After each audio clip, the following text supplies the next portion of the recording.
presentation in this class, you are going to combine two things. You're going to choose some kind of a special day, holiday, or event day of some kind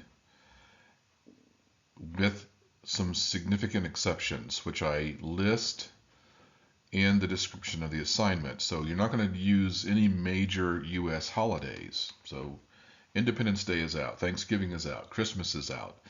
I want you to go outside of that and maybe outside of what you already know and pick something where you're going to learn something and you can teach it to your classmates.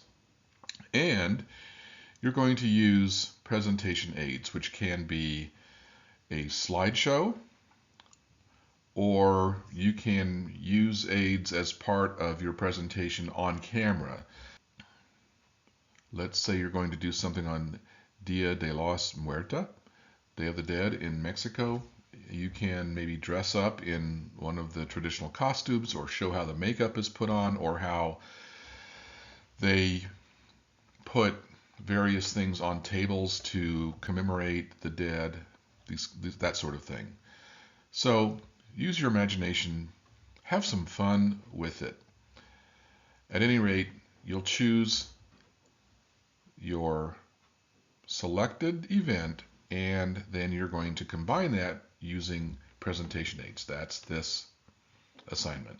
So I just want to give you some options to think about for your topic. You can choose a religious holiday. Just go outside of what you already know. So we're not going to do Easter as it's celebrated in the U.S. or Christmas. We're going to go outside ourselves and expand our own understanding. And so maybe you want to do something on Ramadan or choose another religious celebration with which you're not entirely familiar, or at least with which your classmates probably aren't familiar, and expand your understanding of it. So that's one option, is choose a religious event with which you're not familiar or isn't commonly celebrated in the US.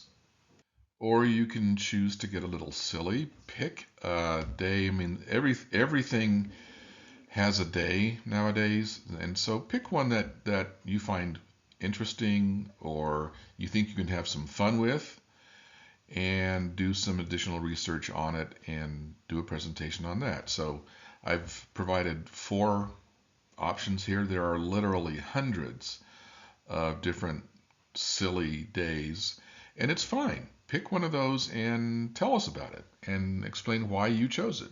There are also lots of important causes that have days of celebration to commemorate and to increase recognition. So I've provided a few here, but there are dozens.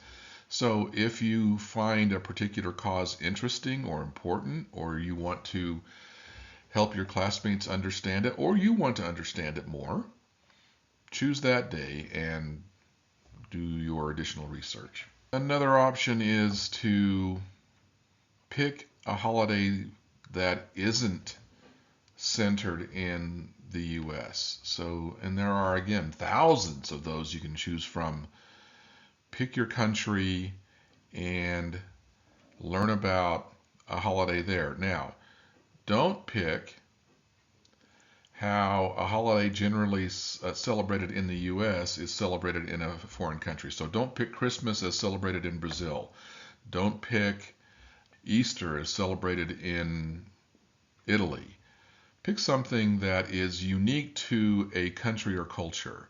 That's why I've listed here some days like Mid-Autumn Festival in China. And you're probably more familiar with that than you know, because it's the day of the Dragon Boat festivals, and they do those in various places in the U.S., New York City, San Francisco. Anyway, pick a day that is unique to a culture or country, not the U.S. As a review, here's what you're going to do. First, in Canvas, go to the link where I have described this assignment and read it very carefully. I'm always surprised at how many students, when they start to deliver or they make the delivery of their final presentation it becomes clear that they really didn't read the basic instructions for what was required.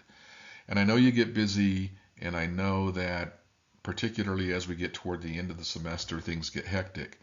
Do yourself a favor, take 7, 8, 9 minutes and read those instructions very carefully. Be sure that you understand them and that you can follow them. Then have some fun or give it some thought and select your event. It can be silly, it can be serious, but I want it to be something that is different so that we're not having a lot of students present on the same thing. Do your research. Now, we've talked about research in class already. You don't have to use scholarly research for this, but you do have to use credible sources. And so there are two that I do not want you to use. Do not use Wikipedia and do not use history.com, because I find that those are the go-to sources for students, and I want you to expand yourself and find other sources. Just make sure they're credible as defined in prior lessons in this class. If you have any question about whether something is credible, drop me a note. Then collect your presentation aids, and they can be, as I've discussed those before, so decide if you're going to use a slide deck. If you're going to do that, no more than 4 slides. Also, be sure to watch my video lesson on how to prepare a slide presentation and watch the YouTube video on Death by PowerPoint. It's about 16, 17 minutes. It's funny, and it will change how you see slide decks. Then write your outline, then prepare your presentation, and then rehearse like crazy. And I recommend that you rehearse using a camera so you can kind of see how it's going to look. And if you're going to use a slide deck, make sure you understand how those work. It's not complicated. When it comes time for you to present live, it's a simple process to share your screen, but it's always helpful if you've done it before and you're familiar with the process of delivering your presentation well and moving your slides forward as you go. So that is your introduction to presentation aids, the final assignment for this class.